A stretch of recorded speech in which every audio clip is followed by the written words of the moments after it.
Hello, very good morning students. मैं आदित्य आप सभी का स्वागत करती हूँ आपके अपने प्लेटफॉर्म एसएससी रिलीज पर। कैसे हैं आप लोग? हाँ, तो डेली जैसे कि मैं आपसे बोलती हूँ कि प्लीज क्लास को शेयर करें, तो ऑब्वियसली आप लोग जो है इस चीज को समझ रहे होंगे कि क्लास शेयर करने के लिए क्यों कहा जा रहा है। क्योंकि दीपावली के बाद से क्लास का टाइम बदला है, और टाइम बदलने की वजह से बहुत सारे बच्चे इस बात से अनअवेयर हैं कि क्लास का टाइम बदल दिया गया है। क्लास सुबह 10 बजे होती है, क्योंकि बहुत सारे स्टूडेंट्स थे जो डेली क्लास में आते थे। शाम 4 बजे हमारी क्लास हुआ करती थी, तो उस टाइम काफी सारे स्टूडेंट्स डेली लाइव सेशन में जुड़ते थे। बट आजकल वो बच्चे नहीं आ रहे हैं, इसीलिए मैंने आप सभी से डेली मैं यही कहती हूँ कि क्लास को शेयर करें, अपने उन सभी दोस्तों तक क्लास पहुंचाइए जो यूपी पुलिस और यूपीएसआई की तैयारी कर रहे हैं। जल्दी ही मतलब मंडे का जो सेशन होगा उसमें थोड़ा चेंज हम लाने वाले हैं। तो मंडे की यदि हम बात करें, मंडे से हम टॉपिक वाइज सेशन लेकर आएंगे, है ना। टॉपिक वाइज होंगे, जिसमें हम क्या करेंगे, जैसे एक टॉपिक उठाएंगे कि यहाँ पर क्वेश्चन संज्ञा से जो अब तक पूछे गए हैं उन्हें सॉल्व करेंगे, सर्वनाम से जो क्वेश्चन आए हैं उन्हें सॉल्व करेंगे, समास हो गया, संधि है, अलंकार है। इस तरीके से एक एक टॉपिक को उठाया जाएगा और वहां पर जो क्वेश्चन आपके एग्जाम में पूछे गए हैं उन्हें प्रैक्टिस किया जाएगा। साथ ही में इसमें कॉन्सेप्ट भी रहेगा, ये नहीं कि सिर्फ क्वेश्चन ही होंगे और उसके आंसर करके हम आगे बढ़ेंगे, नहीं, इसमें आपका पूरा कॉन्सेप्ट आपको दिया जाएगा जिससे आपका एक एक टॉपिक प्रिपेयर हो जाए। ठीक है, तो बढ़ते हैं बिना देरी के अब अपने क्वेश्चन सेशन की तरफ। किसी को भी पिछले कुछ जो भी क्लासेस हुए हैं उनमें अगर कोई डाउट है तो पूछ लीजिए, और डेली प्रैक्टिस करें हिंदी पे अच्छे से। अगर आप हिंदी डेली पढ़ रहे हैं, अच्छे से रिवाइज कर रहे हैं, तो आपका 40/40 लाने से कोई नहीं रोक सकता है। ये कब आएगा? ये तब आएगा जब आप अच्छे से मेहनत करोगे, आप अच्छे से अपनी जो प्रैक्टिस है उसे डेली करेंगे। ये नहीं कि आज पढ़ लिया 1 घंटा और उसके बाद हमारी हिंदी तैयार हो गई, नहीं। हिंदी को कम से कम आपको 40 में से 40 लाने हैं, तो कम से कम 3 घंटे तो आपको हिंदी डेली पढ़नी ही होगी, क्योंकि हिंदी उतनी भी टफ नहीं है और उतनी भी इजी नहीं है कि छोड़ दिया जाए एग्जाम के टाइम पर रिवाइज करेंगे, उतना भी इजी नहीं है और उतना भी टफ नहीं है कि आप हिंदी में 40 में से 40 ना ला पाए। तो कोशिश करो, और अगर कोशिश करेंगे, मेहनत करेंगे, प्रैक्टिस करेंगे, रिवीजन करेंगे, तो बिल्कुल आराम से 40 में से 40 आ जाएंगे। अब पिछले क्वेश्चन पेपर हमने देखे हैं, डेली क्वेश्चंस लगा रहे हैं, एक आध क्वेश्चन ऐसा लगता होगा आपका ये थोड़ा सा डिफिकल्ट है मेरे, है ना, बाकी बहुत इजी से क्वेश्चंस हैं। और अगर आप लंबे समय से तैयारी अगर कर रहे हैं यूपीएसआई की, तो उनके लिए तो डिफिकल्ट होना ही नहीं चाहिए। अब यूपी पुलिस के क्वेश्चन पेपर को सॉल्व करें, सीईटी का पेपर हुआ था उसे सॉल्व करें, और जो एग्जाम हुए हैं जिसमें हिंदी आई है उन्हें सॉल्व करते रहे, तो इससे आपको पता चलता रहेगा कि मेरी हिंदी की तैयारी किस तरीके की है। ठीक है, चलिए आंसर भी आ गया। अरे वाह, बहुत अच्छे बच्चा। नीत होगा। अब देखो यहाँ ये जो मत्स्य शब्द है, शब्द क्या दिया है? मत्स्य। इसका मतलब है कि ये मछली की बात कर रहा है। किसकी बात कर रहा है? मछली की बात कर रहा है। यहाँ पर क्या है? ऑप्शन बी है ना, मछली। तो मछली के लिए ये आया है। मछली के अलावा इसके पर्यायवाची में हम देखेंगे मीन हो जाएगा। ठीक है, मीन के अलावा इसे हम क्या कहते हैं? इसे हम झर्ष कहते हैं। शफरी बहुत बार पूछा गया है, शफरी है। जल जीवन किसे कहा जाता है? ठीक है, तो ये किसके पर्यायवाची हो गए? मत्स्य के पर्यायवाची। इसके अलावा हम इसे मकर भी कहते हैं। ठीक है, क्या कहेंगे? मकर कहेंगे। इसके अलावा जलचर भी कहते हैं। जल में चरने, चरने का मतलब, चर का मतलब चलना नहीं है, विचरण करने वाले। जैसे नभचर है ना आकाश में विचरण करने वाले, वैसे ही जलचर है, जल में विचरण घूमने कर, मतलब जलचर में, सॉरी, जल में विचरण करने वाले उन्हें कहा जाता है जलचर। ठीक है, तो यहाँ ये मछली का पर्यायवाची है। क्वेश्चन नंबर 2 पर आते हैं। इसमें क्या पूछा गया है कि 3 में न 13, 3 में न 13 में श्लोकोक्ति का अर्थ हमें बताना है। तो यहाँ दिया हर काम सफल, हर काम में सफलता, गणित में माहिर, हर किसी की गिनती में होना नहीं, नगण्य। मतलब इसका मतलब है कहीं भी गिना ना जाना। इसका अगर नगण्य शब्द दिया है तो इसका अर्थ क्या हो जाएगा? जिसकी गिनती किसी में भी ना हो, ना 3 में है और ना 13 में है, किसी भी गिनती में ना आना या किसी की भी गिनती में ना होना, ये होता है नगण्य, या 3 में ना 13 में। अगले क्वेश्चन पर आएंगे। प्रादेशिक शब्द है, इसमें हमें प्रत्यय बताना है। अब देखो शब्द क्या था, प्रदेश था। क्या था, प्रदेश था। इसमें हमने एक प्रत्यय लगाया, शब्द क्या बना, प्रादेशिक बना। ठीक है, अब यहाँ पर पूछा है इसमें एक प्रत्यय लगाइए, तो यहाँ देशिक नहीं होगा, इसमें भी देश प्लस एक है, तो मूल शब्द क्या है, यहाँ देश है, का नहीं होगा, प्रा तो उपसर्ग हो जाएगा, आंसर क्या बनेगा, ऑप्शन बी बन जाएगा। कल के सेशन में मैंने आपको बताया था कि प्रत्यय के दो भेद होते हैं, जिसमें एक होते हैं त्वदित प्रत्यय और दूसरे होते हैं कृदंत प्रत्यय। ये वो प्रत्यय हैं जो कि संज्ञा या सर्वनाम या विशेषण, इनके साथ जो शब्द लगते हैं उन्हें क्या कहेंगे, त्वदित प्रत्यय, और जो क्रिया के साथ प्रत्यय प्रयोग होते हैं उन्हें कहा जाता है कृदंत। ठीक है, अगले क्वेश्चन पर बढ़ेंगे। हाँ जी बच्चा, सभी का सही है, ऑप्शन सी होना चाहिए। सैनिक दिन रात युद्ध कर रहे हैं, इस वाक्य में हमें क्रिया विशेषण बताना है, तो क्रिया विशेषण के जो अर्थ के आधार पर भेद पूछता है। क्रिया विशेषण, इसका अर्थ क्या है, क्रिया की विशेषता बताने वाले शब्द। पहला इसका अर्थ समझिए, क्रिया की विशेषता बताने वाले शब्द को कहा जाए।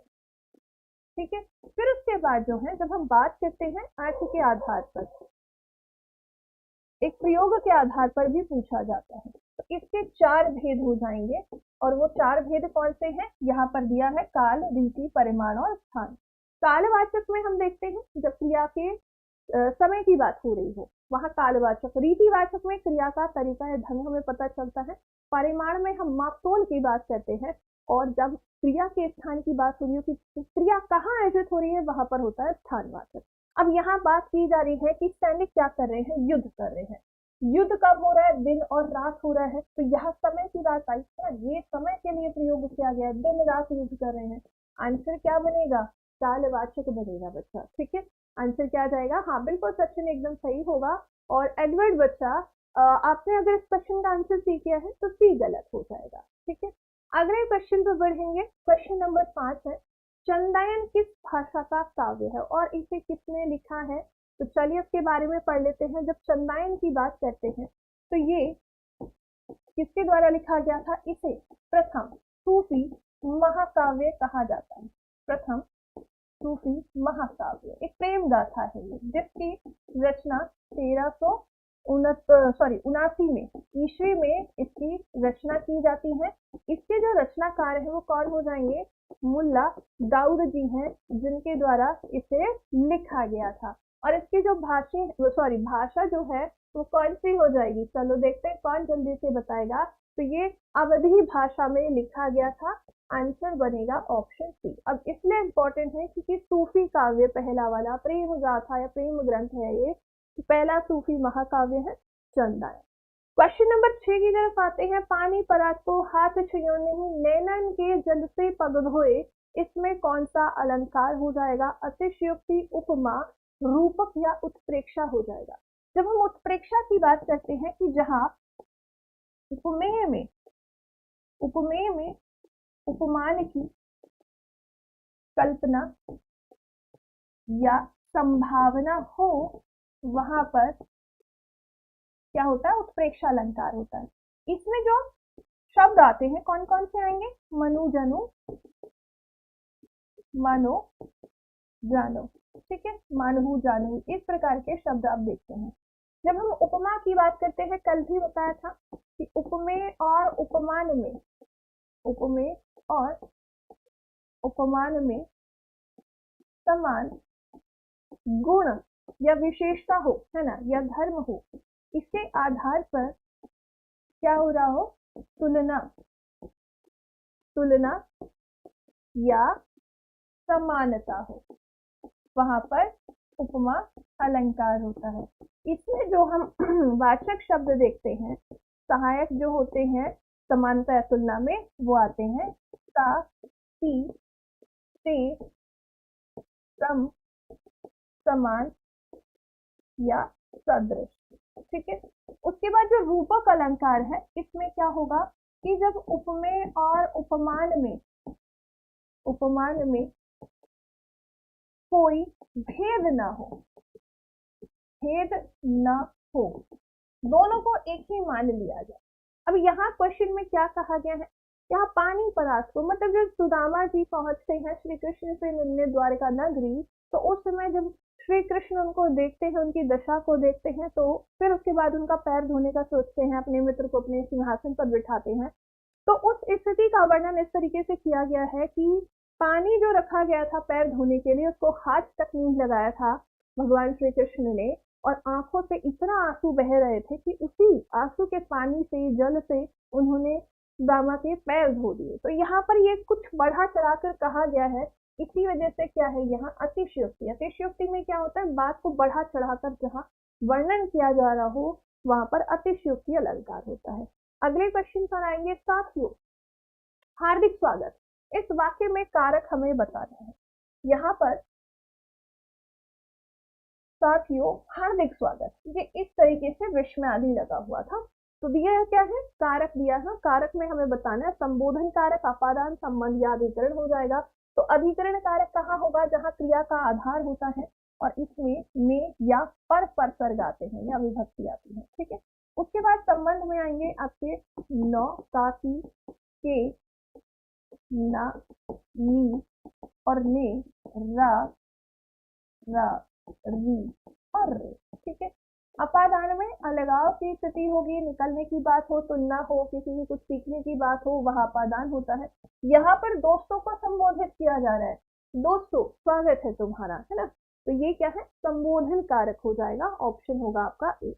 8 नंबर पर आते हैं, इनमें से ऐसा कौन सा शब्द है जो अगुआ का पर्यायवाची शब्द नहीं है, नहीं पूछा है। तो यहाँ अगुआ का अर्थ क्या हो जाएगा, सरदार दिया है, अग्रणी है, मुखिया है, धनाढ्य है, बिल्कुल अगुवाई करने वाले को, है ना। देखते हो कि मान लो भाई आपने कोई रैली निकाली है, उस रैली में एक व्यक्ति होगा जो सबसे आगे चल रहा होगा, बाकी सब उसके पीछे चल रहे होंगे, तो जो अगुवाई करता है उसे क्या कहा जाता है, अगुआ कहा जाता है। जैसे आप प्रधान, मुख्य, गौण, कुछ भी, प्रमुख भी कह सकते हैं। तो यहाँ ये जो धनाढ्य है, ये तो धनी के लिए, धनी व्यक्ति के लिए प्रयुक्त होता है या प्रयोग होता है। तो यहाँ पर आप उसे प्रमुख भी कह सकते हैं, आप उसे प्रधान भी कह सकते हैं, आप इसे मुख्य भी कह सकते हैं, ठीक है। तो ये बाकी सभी शब्द और ये तीन शब्द जो है ये अगुआ के लिए प्रयोग होंगे। क्लास को शेयर भी करें।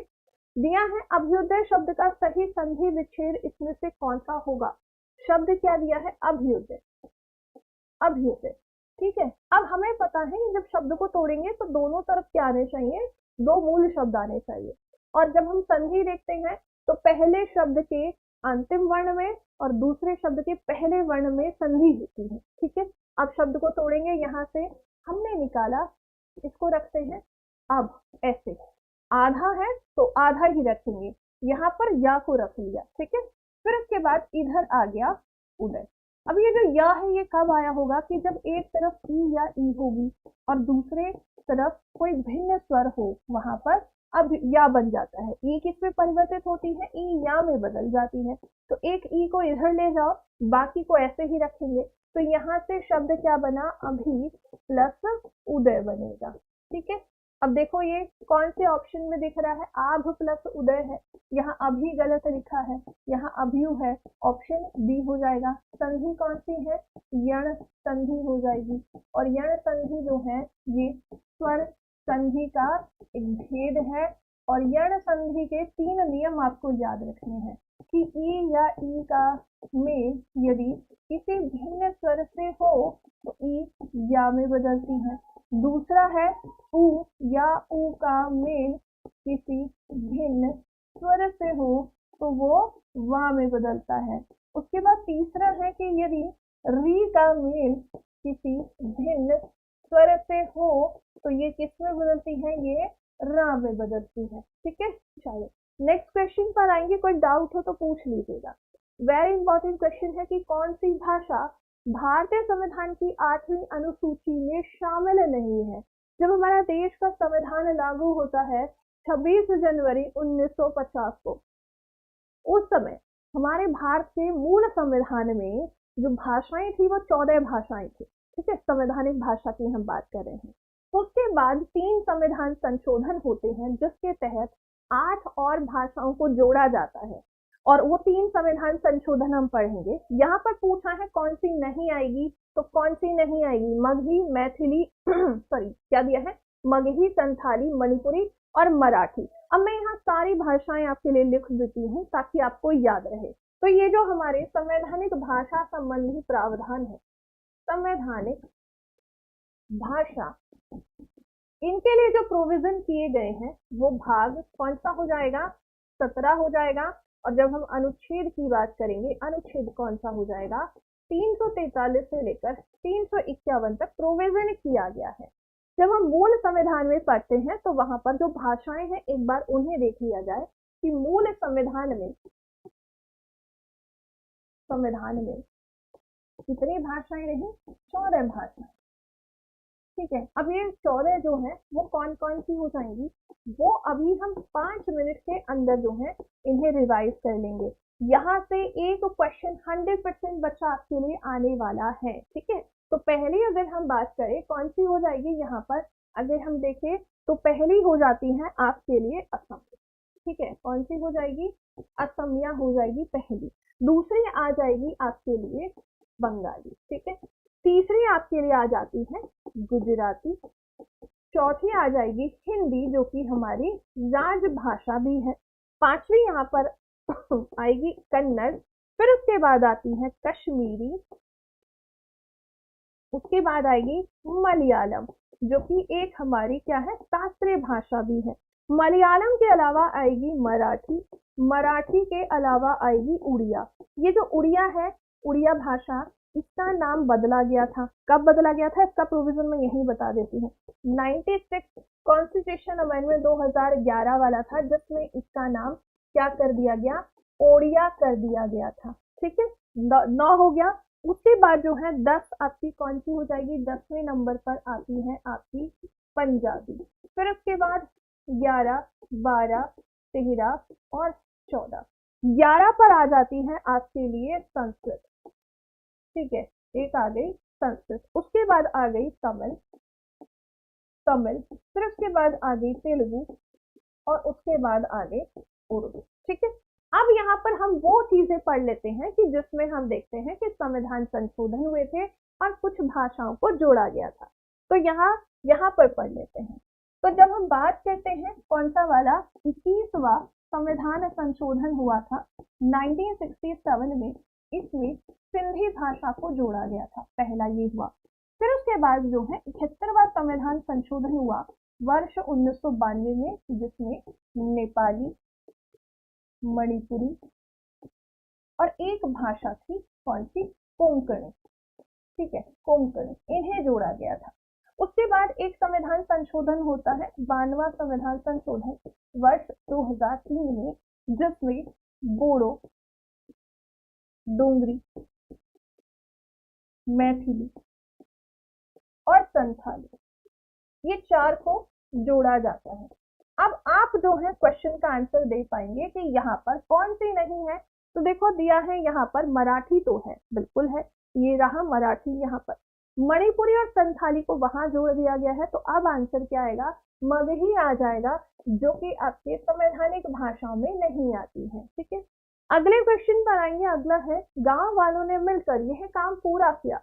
इस वाक्य में जो मिलकर शब्द दिया गया है, मिलकर, ये किस प्रकार का क्या है, क्रिया विशेषण है। अब देखो क्या दिया है, मिलकर काम पूरा किया। तो अब समझो इस चीज को कि काम कैसे पूरा किया।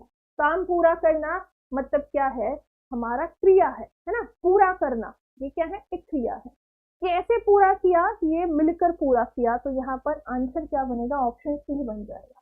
रीतिवाचक क्रिया विशेषण, जिसमें हमें क्रिया के आयोजित होने का तरीका या ढंग पता चले, वहां पर क्या होता है, वहां पर रीतिवाचक क्रिया विशेषण होता है। परिमाण इसलिए नहीं होगा क्योंकि यहाँ कुछ मापतोल नहीं हो रही है। जब कहीं पर भी कुछ मापने तोलने के वाले जो शब्द आते हैं मापने तोलने के लिए, वो अगर कहीं देखे तो परिमाणवाचक है। जब हम स्थान की बात करें कि क्रिया कहाँ आयोजित हुई, वहां पर स्थानवाचक होता है। काल में हम समय की बात करते हैं, और यहाँ क्या हो रहा है, कैसे काम पूरा किया, मिलकर काम पूरा किया। इस कारण यहाँ रीतिवाचक और क्रिया विशेषण। ठीक है, कोई डाउट हो किसी को तो पूछ लेना। वेरी वेरी इंपॉर्टेंट क्वेश्चन है। हर एग्जाम में यहाँ पर भी हिंदी आ रही है आपका, चाहे जीडी का एग्जाम है आगे, यूपी पुलिस आएगा, यूपीएसआई है, सभी में इस तरीके के क्वेश्चन पूछे गए हैं। चलिए अगला क्वेश्चन क्या दिया है कि जिस समास में पूर्व पद अव्यय हो वह किस प्रकार का समास कहलाता है। अब ये जो बहुव्रीहि है इसके लिए मैंने आपको क्या बताया है, जहां तीसरा पद या तीसरा अर्थ प्रधान हो। ठीक है, अव्यय भाव होगा इस क्वेश्चन का आंसर, जहां पर प्रथम पद कोई उपसर्ग हो, कोई अव्यय शब्द हो, या फिर क्या हो, शब्द की आवृत्ति हो। द्विगु समास में जब हम बात करते हैं तो इसमें प्रथम जो पद होगा वो कोई संख्या दी जाती है। ठीक है, और कर्मधारय में क्या होगा, जहां प्रथम पद क्या हो, कोई जो है विशेषण शब्द, विशेषण है। ठीक, आंसर क्या आ जाएगा, सी आ जाएगा। अगले क्वेश्चन पर आते हैं, 13 नंबर है, इनमें से किसका उच्चारण स्थान दंत है। अब इसके लिए मैंने आपको कई बार ट्रिक भी बताई है, तो यहाँ सभी वर्ण दिए गए हैं, व्यंजन है सभी, तो इसके लिए देखना है किसमें आए हैं, का से लेकर माँ तक, जो कि हमारे 25 वर्ण होते हैं और जिन्हें हम क्या कहते हैं, इन्हें स्पर्शी व्यंजन या स्पर्श व्यंजन कहते हैं। ठीक है, क्या कहते हैं, स्पर्श व्यंजन। ठीक है, इसके लिए मैंने आपको एक ट्रिक बताई थी कि क्या करना है, KCMGO करना है।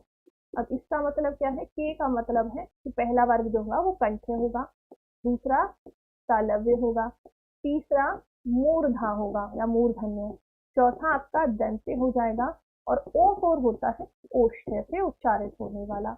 अब यहाँ पर वर्ग लिख देंगे कि पहला जो सॉरी का वर्ग है, इसके लिए क्या करना है, कचट तप याद रखिएगा।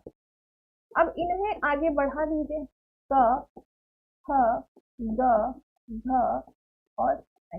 ठीक है, च छ ज झ और ठ। ठीक है, ट ठ ड ढ ण, त थ द ध और न। उसके बाद प फ ब भ और म। ठीक है, अब इसमें देखो क्या दिया, दंत से तो ता वर्ग में जाएंगे, है ना, ये वाला वर्ग है, यहाँ पर सीधे से ता ही दे दिया है और कुछ सोचना ही नहीं है, आंसर क्या आ जाएगा, सी आ जाएगा। ठीक है, कोई डाउट हो तो पूछ लीजिए। क्वेश्चन नंबर नेक्स्ट है कि किन वर्णों को व्यंजन कहा जाएगा। वर्ण जो है स्वरों की सहायता से उच्चारित होते हैं, सबसे सिंपल सी बात याद रखना। मान लो हमें का बोलना है ना, कैसे बोलना है, का बोल रहे हैं, लेकिन जब हम इसको देखते हैं कि ये किससे मिलकर बना है, ऐसे बना है, का प्लस अ से, तो ये स्वर की सहायता से बनते हैं, है ना। तो यहाँ पर उच्चारण भी ऐसे ही होता है, क के बाद लग रहा है ना अ उच्चारित हम कर रहे हैं, तो मतलब स्वर की सहायता से आ रहा है।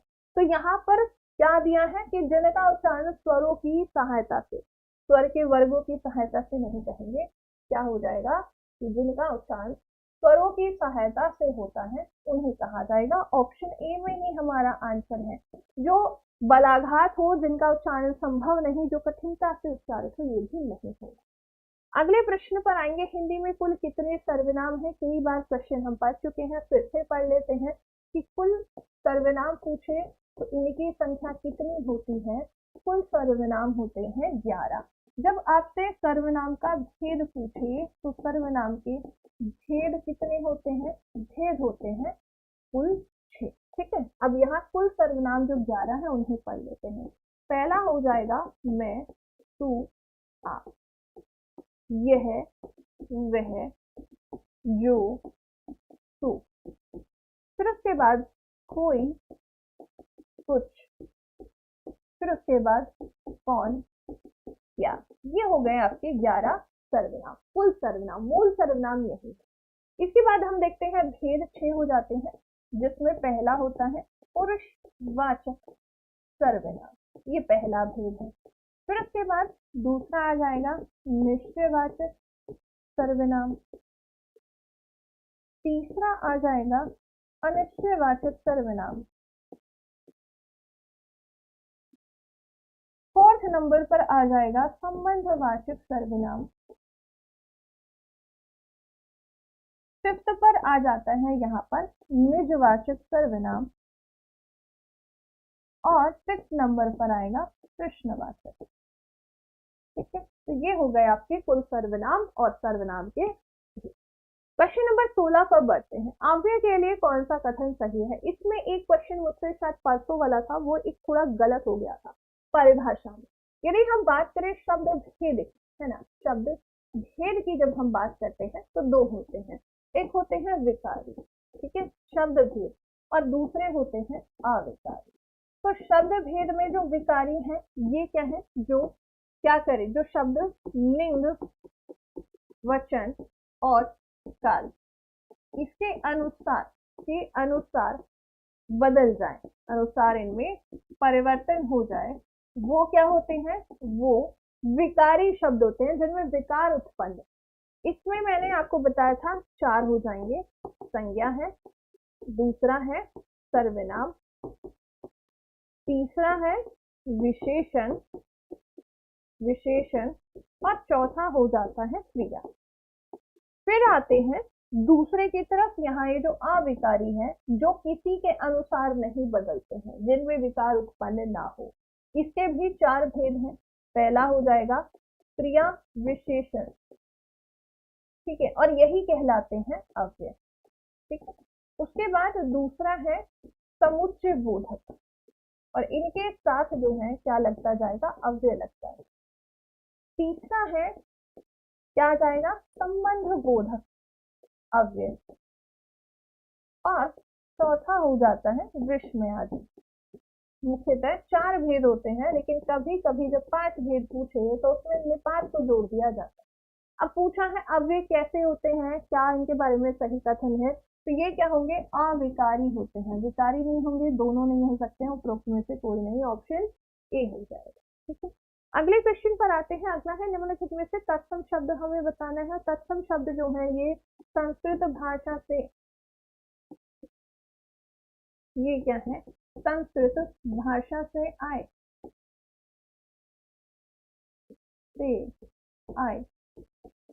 आए शुद्ध शब्द होते हैं। ठीक है, शुद्ध शब्द है। ठीक है, इनके लिए ट्रिक याद रखनी है आपको कि इन्हें कैसे पहचाने, कौन सा तत्सम है।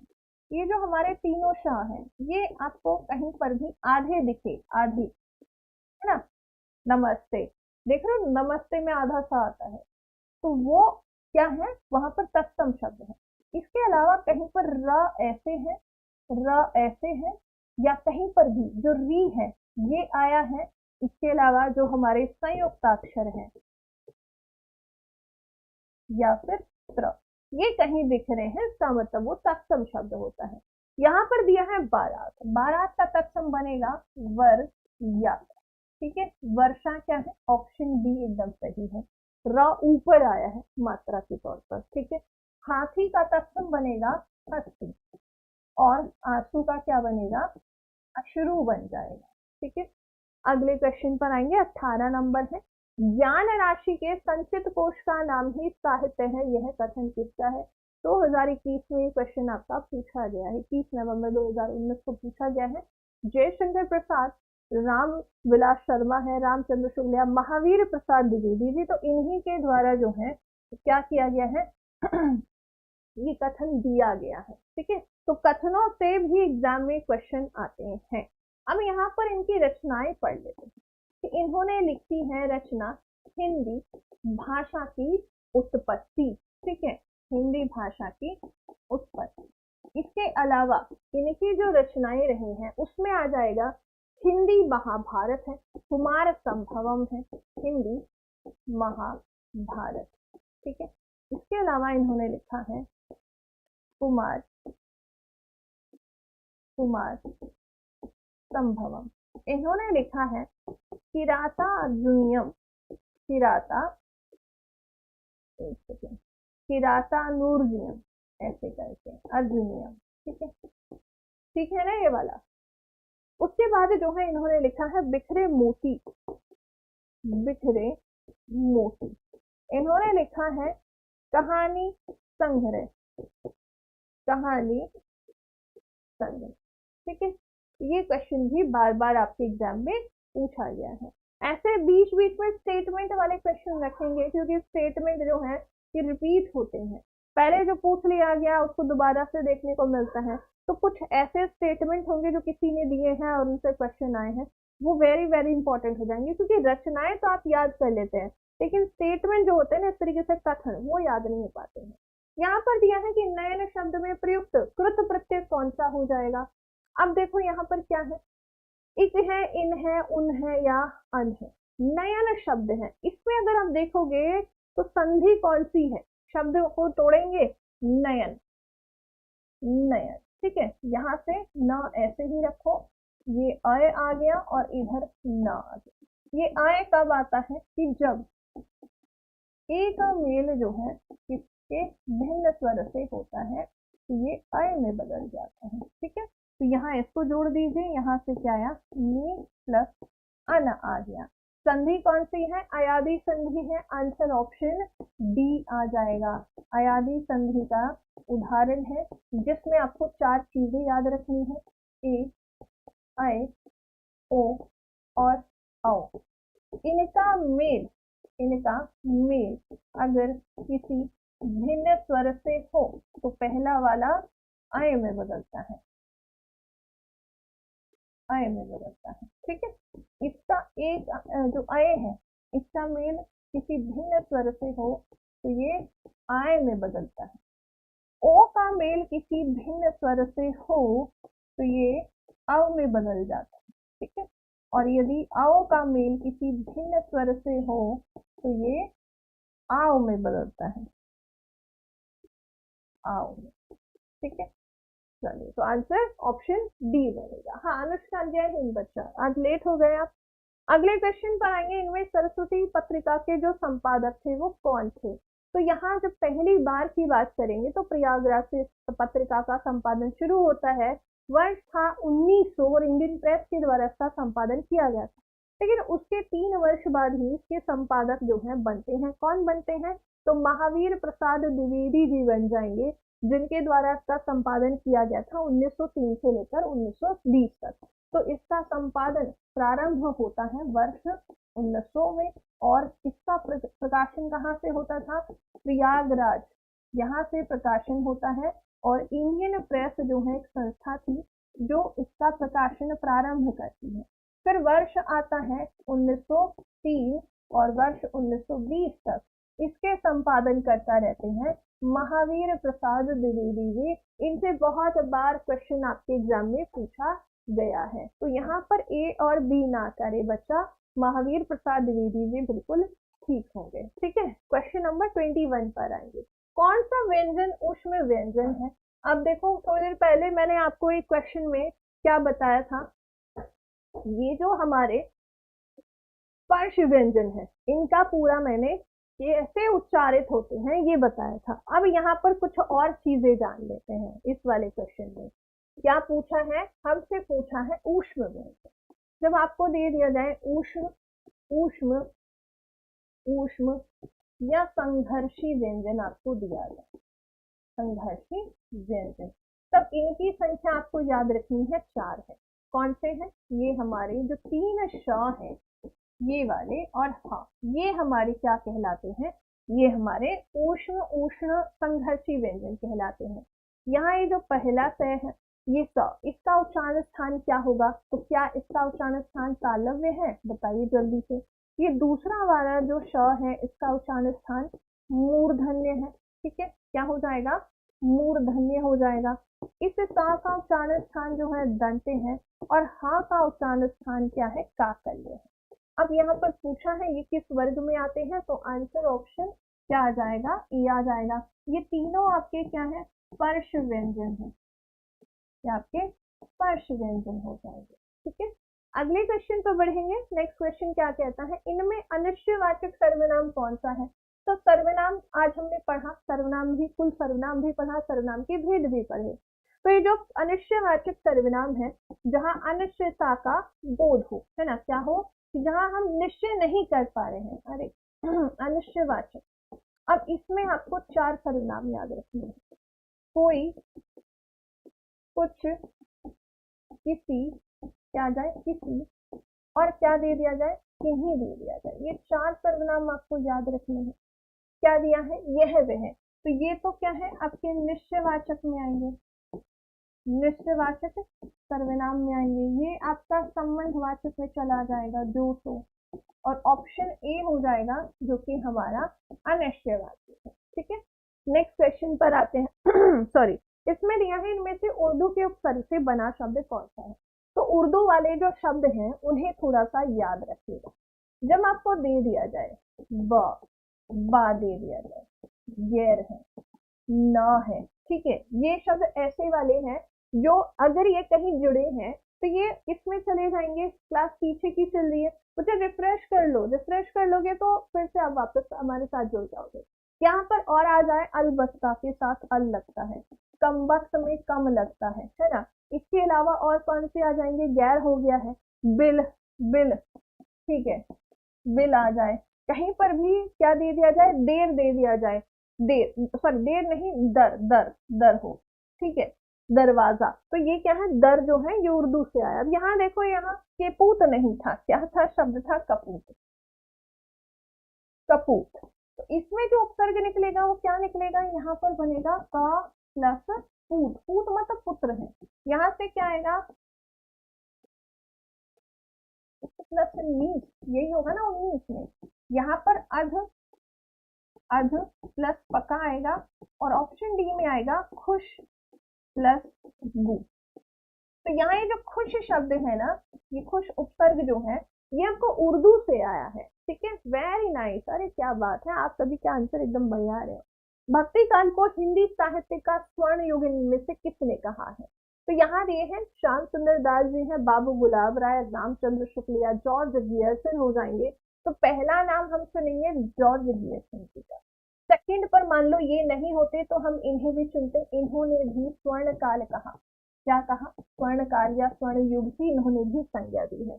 इसके अलावा एक व्यक्ति का नाम और आपको याद रखना है, उनका नाम क्या है, हजारी प्रसाद द्विवेदी जी, हजारी प्रसाद द्विवेदी जी हैं। इन्होंने, इनका जो स्टेटमेंट है, इन्होंने भक्ति काल को, भक्ति काल को क्या कहा है, लोक जागरण काल कहा, लोक जागरण काल।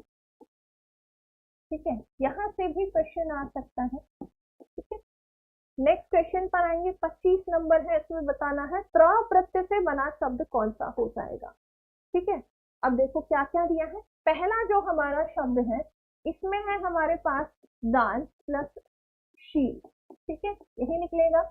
यहां से आया पितृ प्लस भक्ति, यहां पर आया शिक्ष धातु है प्लस अक प्रत्यय है। ठीक है, यहाँ पर क्या है, निंदा है, निंदा प्लस अक प्रत्यय है, निंदक। ठीक है, तो निंदा से बना है ये। अब बताओ इसमें कौन सा लग रहा है, त्र से बना हुआ। आंसर आया है ऑप्शन डी। हमें तो ये याद था हजारी प्रसाद द्विवेदी के। ठीक है, 25 में भी हाँ हम ये कह सकते हैं दोनों मूल शब्द हैं, है ना। यहाँ पर अगर हम कहें तो ये जो त्र है इसकी बात हो रही है, क्योंकि ये दोनों ही क्या है, दोनों ही मूल शब्द हैं। ठीक है, तो यहाँ ऑप्शन बी के साथ आप जाएंगे, बाकी और किसी में त्र है ही नहीं। क्वेश्चन नंबर 26 पर आते हैं, अगला है अभिषेक का संधि विच्छेद क्या होगा, संधि कौन सी हो जाएगी। तो यहाँ है व्यंजन संधि, जब सा का मेल किसी स्वर, सा से पहले जो हमारा कौन सा वाला दंते वाला सा है, सपेरा वाला सा, यदि इसका मेल किसी स्वर से हो रहा है, और स्वर कौन सा हो, अगर अ या आ के अलावा कोई और स्वर हो जाए तो वो किस में बदल जाता है, वो मूर्धन्य स में बदल जाता है। ठीक है, तो यहाँ कौन सा आएगा कि अगर ऑप्शन ए को देखो, है ना, अभी प्लस, पहले इसी को तोड़ लेते हैं। शब्द हमें दिया है अभिषेक, ठीक है, अब जब इसको तोड़ेंगे तो यहाँ से आया अब, इधर से आया ई, इधर आया शा, और उसके बाद जो है ये कैसे आएगा, ऐसे आ जाएगा। यहाँ ई का मेल जो है इससे, मतलब ये जो शा है ये कब आया होगा, कि जब ई का मेल किससे होगा, इससे सा से होगा। मतलब संधि क्या कहती है, व्यंजन संधि ये कहती है जब सा से पहले अ या आ के अलावा से या भिन्न आप कह सकते हो से भिन्न स्वर आए तो सा किसमें बदल जाएगा, सा में बदल जाता है, तो यहाँ पर जो इसका संधि विच्छेद हो जाएगा वो क्या हो जाएगा, अभी प्लस शेख होगा। ऑप्शन ए यहाँ पर सही होगा। ठीक है, तो इसमें टी को नहीं करना है, ये वाला शाह नहीं आएगा, ये आपका तालव्य शाह नहीं आएगा। ठीक है, यहाँ पर वैसे गलत है, यहाँ ऑप्शन ए आ जाए। ठीक है, अगले क्वेश्चन पर आएंगे, 27 पर बढ़ते हैं। वह पब्लिक के हाथों मारा गया, इसमें कौन सा कारक है, बहुत इजी सा क्वेश्चन है। पब्लिक के हाथों मारा गया तो क्या आएगा, अधिकरण कारक है, कर्म संप्रदान या करण। तो यहाँ मारा गया है, कैसे मारा गया, पब्लिक के हाथों, तो हाथ यहाँ पर मारने का क्या है, साधन है ना। तो आंसर क्या आएगा, ऑप्शन डी आ जाए। क्या आएगा, डी आ जाए। ये हाथों का मतलब है हाथों के द्वारा मारा गया, है ना, लोग आए कूद कर चले गए और वो मर गया, इसे कहा जाएगा किसके हाथों, हाथ साधन है मारने का। ठीक है, क्वेश्चन नंबर 28 पर आएंगे। इनमें से किस वाक्य में अकर्मक क्रिया होगी, बताइए क्या दिया है। अब देखो बच्चा, इसमें क्या नहीं करना है, कर्म नहीं करना है, कर्म नहीं हुआ है यहाँ पर क्या है, मारा गया है कोई। ठीक है, और उसको कैसे मारा गया है, हाथों के द्वारा मारा गया। डंडे से मारा जाता तो तब भी हम कहते हैं डंडे के द्वारा मारा गया है, पब्लिक के द्वारा मारा गया है। ठीक है, हिंदी खराब है, कोई बात नहीं, ठीक हो जाएगी। किस वाक्य में अकर्मक क्रिया है, अकर्मक क्रिया जहां पर आपको क्या का आंसर ना मिले, है ना। वाक्य किस तरीके से होता है, कर्ता होगा, कर्म होगा, क्रिया होगी, वहां सकर्मक है। जहां केवल कर्ता और क्रिया हो वहां कर्मक होगी, बिना कर्म के जहां क्रिया हो। देखो शाम हंसता है, ठीक है, ये देखो कर्ता है, मान लो आपको और भी कुछ समझ नहीं आया। ठीक है, आंसर ऑप्शन डी है। बाकी को भी देख लेते हैं। क्या चलाता है, गाड़ी चलाता है। क्या बुनती है, स्वेटर बुनती है। क्या खाता है, खाना खाया है। आंसर क्या आ जाएगा, डी आ जाएगा। ठीक है, क्वेश्चन नंबर 29 पर आते हैं। शिवालय में कौन सा समास है, तो शिवालय शब्द को तोड़िए और बताइए। तो शिवालय का मतलब क्या होता है, शिव का आलय, शिव का आलय, आलय मतलब घर। तो यहाँ पर कौन सा समास होगा, यहाँ पर संबंध तत्पुरुष हो जाएगा। आंसर क्या बनेगा, ऑप्शन ए बन जाएगा। और समास अभी थोड़ी देर पहले पूरा कराया था आपको। 30 नंबर पर आते हैं। मेरी बहन 10वीं कक्षा में पढ़ती है। इस वाक्य में 10वीं जो शब्द है ये कौन सा विशेषण है, 10वीं में बताना है, 10वीं जो शब्द है। अब देखो यहाँ दिया है सार्वनामिक विशेषण, ये 4 भेद होते हैं विशेषण के। और इसमें जब हम सार्वनामिक विशेषण की बात करते हैं कि जब पहले कोई सर्वनाम हमें वाक्य में दिया हो, फिर उसके बाद कोई संज्ञा या सर्वनाम जहाँ आ जाए वहां पर सार्वनामिक विशेषण होता है। गुणवाचक में हम किसी के गुणों की बात करते हैं, कोई ईमानदार है, कोई सुंदर है, कोई मोटा है, ठीक है, कोई सुडौल है, तो ये शब्द गुण के बारे में बताएंगे। कोई होशियार है ना, ऐसे कह दिया जाए। परिमाण में हम कुछ मापतोल की बात करते हैं, ठीक है, 10 लीटर तेल, 10 लीटर पानी, कुछ भी आ जाए। यहाँ आंसर संख्यावाचक है। संख्यावाचक के कितने भेद होते हैं, इसको पढ़ लेते हैं एक बार। तो संख्यावाचक के 2 भेद होते हैं, एक होता है निश्चित और एक होता है अनिश्चित। ठीक है, निश्चित के भी कितने भेद हो जाएंगे, 5 भेद। गणनावाचक, क्रमवाचक, तीसरा है आवृत्तिवाचक, चौथा हो जाएगा समुदायवाचक और 5वां हो जाएगा प्रत्येक बोधक। ठीक है, और यहाँ पर क्या दिया है, 10वीं में कौन सा आएगा, क्रमवाचक में। गणना में क्या आता है, इसके भी 2 भेद होते हैं गणना के। एक होता है क्या, पूर्णांक बोधक और दूसरा होता है अपूर्णांक। पूर्णांक, पूर्ण अंक, पूर्णांक का मतलब क्या होता है, 1 2 3 4 5। ठीक है, अपूर्णांक में क्या आएगा, 1.5 2 1.5 2.5 3.5, 5.5, ऐसे जब आधा एक अंक हो और इसके अलावा पूरा पता ही नहीं चल रहा है। उसके बाद आता है क्रमवाचक। क्रमवाचक में पहला, दूसरा, तीसरा, चौथा, पांचवा, छठा, सातवां, आठवां, नौवां, 10वां ऐसे बोलते हैं। आवृत्ति में क्या होगा, 2 गुना, 3 गुना, 4 गुना, 5 गुना ऐसे दिया जाएगा। समुदाय वाचक में हम बोलेंगे दोनों मित्र जा रहे थे, तीनों बहनें आ रही थी, पांचों जो है पांचों गायें चल रही थी, ऐसे कह दिया जाए। प्रत्येक बोधक में कहा जाएगा कि हर एक को पुस्तक मिलनी चाहिए, एक एक करके जो है बच्चों को कक्षा से बाहर भेजो, वहां पर प्रत्येक बोधक होता है। ये जो अनिश्चित संख्या वाचक है, इसका दूसरा भेद है। इसमें हम कहेंगे कि हजारों की संख्या में लोग वहां इकट्ठा थे, तो हजारों में कितने हजार थे वो नहीं पता चल रहा है। ऐसे कह दिया जाए अनेक लोग आ गए थे, तो अनेक में कितने लोग हैं वो पता नहीं है, तो यहाँ पर अनिश्चित है। यार यह है 10वीं, तो किसमें चला जाएगा, 10वीं में भी ये आपका निश्चित संख्यावाचक में और क्रमवाचक हो जाएगा। ठीक है, कोई डाउट हो तो पूछ लेना, नोट जरूर बनाइए। अगला क्वेश्चन है यहाँ पर 31, जिसमें पूछा है चंद्रवृदाई की जो रचना है वो कौन सी हो जाएगी, कौन सी आएगी, चलिए बताइए जल्दी से। गुनाहों का देवता किसने लिखा है, इसे लिखा गया है धर्मवीर भारती जी के द्वारा। ठीक है, मैला आंचल लिखा गया है फणीश्वर नाथ रेणु, और सेवा सदन को लिखा है मुंशी प्रेमचंद जी ने। और यहाँ पर आंसर क्या बनेगा, यहाँ पर बनेगा ऑप्शन बी, चंद्रवृदाई जी के द्वारा लिखा गया है पृथ्वीराज रासे। नेक्स्ट क्वेश्चन पर आते हैं। निम्नलिखित में से अशुद्ध वाक्य हमें बताना है कि समय बड़ा बलवान है, को कहीं भी बैठो सब दिखेगा, बिना खाए कोई नहीं जावेगा।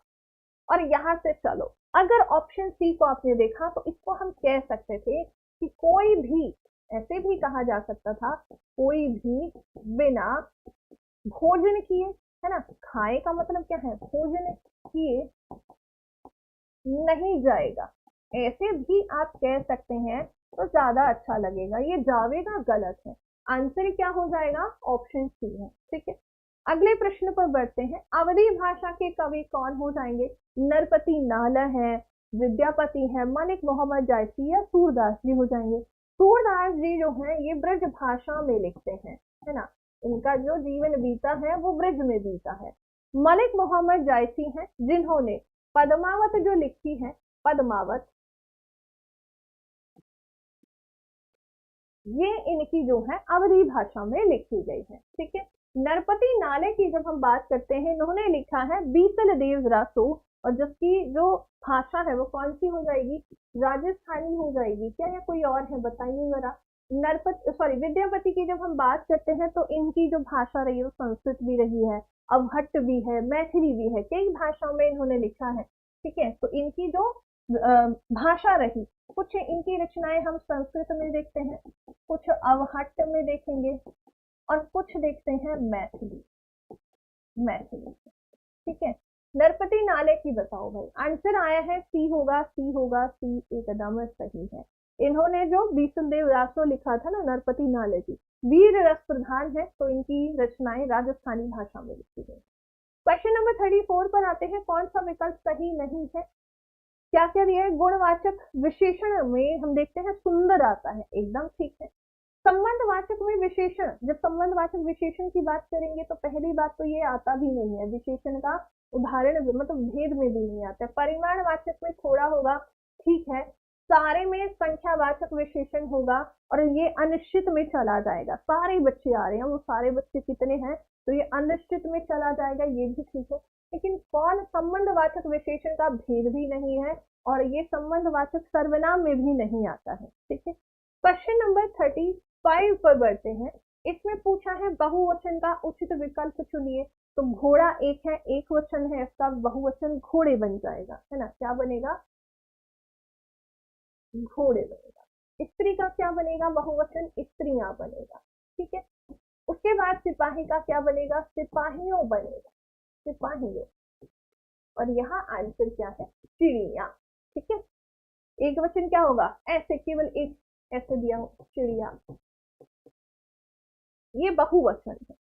अगले प्रश्न पर बढ़ेंगे, 36 पर आते हैं। वसुंधरा है, और ये किस शब्द का समानार्थी, समानार्थी का मतलब होता है कि पर्यायवाची है, तो समानार्थी में याद रखना, कभी भी पूछे पर्यायवाची है, तो यहाँ देख रहे हैं ऑप्शन डी, धरा, ठीक है। तो ये किसका पर्यायवाची है? धरती का पर्यायवाची, जिसे हम धरित्री कहते हैं, जिसे हम धरणी कहते हैं, वसुधा कहा जाता है, वसुंधरा है।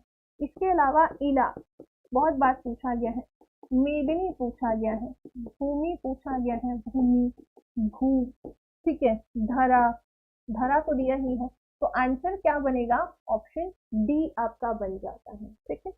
अगले प्रश्न पर बढ़ेंगे, 37 पर आएंगे। जो दिखाई ना दे इस वाक्यांश के लिए एक शब्द आपको बताना है। अविनाशी, जिसका विनाश ना हो, है ना। ऑप्शन डी का क्या आएगा? अविनाशी, जिसका विनाश ना हो। उसके बाद यह है सर्वव्यापक, जो सब जगह व्याप्त है, जो सब जगह व्याप्त है, जैसे कि भगवान, ठीक है। अदृश्य, इस क्वेश्चन का आंसर आ जाएगा ऑप्शन बी।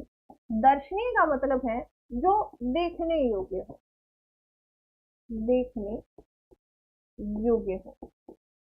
अगले प्रश्न पर आते हैं। क्लास का टाइम याद रखिएगा, नेट नहीं चल रहा है तो बच्चा इसके लिए आपको थोड़ा सा मेहनत करनी पड़ेगी, किसी और का फोन ले लीजिए। 10 AM है। और मंडे से एक चीज याद रखिएगा, मंडे को है 10 तारीख 2025 से थोड़ा सा चेंज करेंगे, तो यहाँ पर हमारे सामने होंगे टॉपिक वाइज सेशन, ठीक है, जिसमें हम जो आपके पूछे गए प्रश्न हैं उन्हें सॉल्व करेंगे, ठीक है। हिंदी अच्छी है, चलो आपकी भी अच्छी हो जाएगी, ठीक है। यहाँ पर बताना है कि श्री से बना स्त्रीलिंग शब्द कौन सा है। श्रीमान पुल्लिंग है, श्रीमती, श्रीमती नहीं होता है, श्रीमानी नहीं होता है। आंसर ऑप्शन बी आ जाएगा। 39 पर आते हैं। इनमें से रहीमदास हैं जिनके द्वारा कौन सी रचना नहीं की गई है? रहीमदास की, ठीक है। अब देखो क्या क्या दिया है। श्रृंगार सत्सई है, रास पंचाध्यायी है, नरसिंह जी का मायरा, क्या है? नरसिंह जी का मायरा और रहीम रतनावली। तो जो ऑप्शन सी है, इसे किसने लिखा है? तो ये लिखा गया है मीराबाई जी के द्वारा, मीराबाई जी ने इसे लिखा है, ठीक है। बाकी सभी किनके हैं? तो रहीमदास जी के द्वारा। मेरी भी थोड़ी वीक है, अरे बच्चा एकदम सही हो जाएगी, उसके लिए कोई टेंशन ना लें, ठीक है। चलो तो अगले क्वेश्चन पर आते हैं और आज के लास्ट क्वेश्चन पर बढ़ेंगे। प्रैक्टिस, है ना, प्रैक्टिस वेरी वेरी इंपॉर्टेंट है। प्रैक्टिस करते रहो, एकदम बढ़िया हो जाएगी, ठीक है। आपको वहां विद्वान नहीं बनना है, हिंदी आपको बस इतनी आनी चाहिए कि आप आराम से क्वेश्चन को आंसर कर पाओ, बस। वहाँ विद्वान कोई नहीं चाहता है, ना एग्जामिनर चाहता है, ना आप बनना चाहेंगे, क्योंकि आपकी सिर्फ नॉलेज देखी जाएगी कि आपको हिंदी कितनी आती है, क्योंकि आगे काम ही हिंदी भाषा में होते हैं, ठीक है। सामाजिक डैश के विभिन्न पक्षों से संबंधित मूल्यों में एक प्रकार्यात्मक डैश होता है। इसमें हमें इनमें से चुनना है। रिक्त स्थान के लिए सही का चयन कीजिए। देखो इसमें शब्द को जोड़ो। सामाजिक महत्व के विभिन्न पक्षों से संबंधित, तो ये तो महत्व वाला तो ऐसे ही कट गया। सामाजिक विरोध के, ये भी कट गया। बचा आपके पास क्या? सामाजिक विज्ञान के विभिन्न पक्षों से, पहले वाले को जोड़ते हैं, पक्षों से संबंधित मूल्यों में एक प्रकार्यात्मक प्रभाव होता है, हो सकता है। सामाजिक जीवन के विभिन्न पक्षों से, तो सामाजिक विज्ञान से बेहतर लग रहा है कि सामाजिक जीवन को रखें, कि अगर यहाँ पर हम जीवन भर दें, यहाँ अगर हम जीवन भरें कि सामाजिक जीवन के जो विभिन्न पक्ष हैं उनसे संबंधित जो मूल्य होंगे उनमें एक प्रकार्यात्मक संबंध होता है, एक दूसरे से जुड़े रहते हैं, ये ज्यादा सही लग रहा है। विज्ञान से बेहतर लग रहा है सी वाला जीवन, है ना। ऑप्शन ए को भरकर देखो कि सामाजिक विज्ञान के विभिन्न पक्षों से संबंधित पहलुओं में एक प्रकार्यात्मक प्रभाव होता है, लेकिन ऑप्शन सी को भरकर देखा, ये थोड़ा सेंस दे रहा है। तो मैं वहां पर ऑप्शन हमारे पास बहुत सारे आएंगे, ठीक है, लेकिन क्या करना है हमें, जो सही अर्थ हमें दे रहा हो उसे हमें क्या करना है, उसे हमें आगे लेकर चलना है ना। तो ऐसे ऑप्शंस पर आपको प्रैक्टिस करनी पड़ेगी, ऐसे क्वेश्चंस पर प्रैक्टिस करनी पड़ेगी। तो ये था आपका 40 क्वेश्चंस का सेशन। अगर आपने पूरा सेशन देखा तो क्या करेंगे, अपना स्कोर जरूर चेक करेंगे। अगर आप बाद में देख रहे हैं तो भी आपको पता होना चाहिए कि आपका स्कोर क्या है। डेली आप प्रोग्रेस कर रहे हो, मतलब 40 में से अच्छा स्कोर कर रहे हो, 38 39 तक जा रहे हैं, या कम है तो क्यों कम है, कौन सा क्वेश्चन समझ में नहीं आया है आपको। रिवाइज जब हम करते हैं तो हमें ये भी पता होना चाहिए कि मेरे को इस क्वेश्चन में प्रॉब्लम आ रही थी, पहले ये क्वेश्चन मेरा गलत हुआ है, मैंने रिवाइज कर लिया, फिर से इसे अटेम्प्ट करेंगे तो ये सही होगा। वो एक्चुअल में प्रिपरेशन है, ठीक है, सिर्फ पढ़ने से कुछ नहीं होता है। और जो बच्चा जब सभी सेशन में जुड़ रहा है, तो बच्चा क्लास की जो टाइमिंग है ना, वो क्या है हमारी 10 AM डेली हिंदी होती है, ठीक है। 5 बजे आपका करेंट अफेयर होता है और 7 बजे जीके जीएस का सेशन होता है। तो डेली 10 बजे जुड़े, और मंडे से आपका सेशन जो है हिंदी, अभी जो मिक्स सेशन कर रहे हैं, मैं टॉपिक वाइज लेकर हम आएंगे, ठीक है। चलिए तो मिलते हैं नेक्स्ट सेशन में। आप लोग अपना ध्यान रखें, कल सुबह 10 बजे फिर से जुड़ेंगे एसएससी इंग्लिश पर। आप सभी क्लास को शेयर जरूर करें, डेली कोशिश करें लाइव सेशन में आप जुड़ पाएं, क्योंकि live session live mock test जैसा है, एक पर्टिकुलर टाइम के अंदर आपको आंसर करना है, एक्यूरेसी के साथ आंसर हो गया तो बहुत अच्छी बात है, सही हो गया बहुत अच्छी बात है, टाइम मैनेज हो गया, साथ के साथ डाउट क्लियर हो गया किस क्वेश्चन का आंसर ये है, ठीक है। तो 60 से मतलब अगर देखा जाए तो 55 से 60 मिनट के बीच में 40 क्वेश्चन आप लगा रहे हो, जिसमें हर तरीके का क्वेश्चन है, वर्णमाला भी है, संधि भी है, समास भी है, अलंकार भी है, हर तरीके का क्वेश्चन है। तो ये आपके लिए बहुत इंपॉर्टेंट सेशन हो गया, ठीक है। चलिए तो मिलेंगे नेक्स्ट सेशन में। थैंक यू सो मच बच्चा, क्लास में बने रहने के लिए चैनल सब्सक्राइब कर लेना, ताकि क्लास लाइव होते ही आप तक नोटिफिकेशन आ जाए। लाइक कर सकते हैं, शेयर करना बिल्कुल ना भूलें, ठीक है। जय हिंद, जय भारत।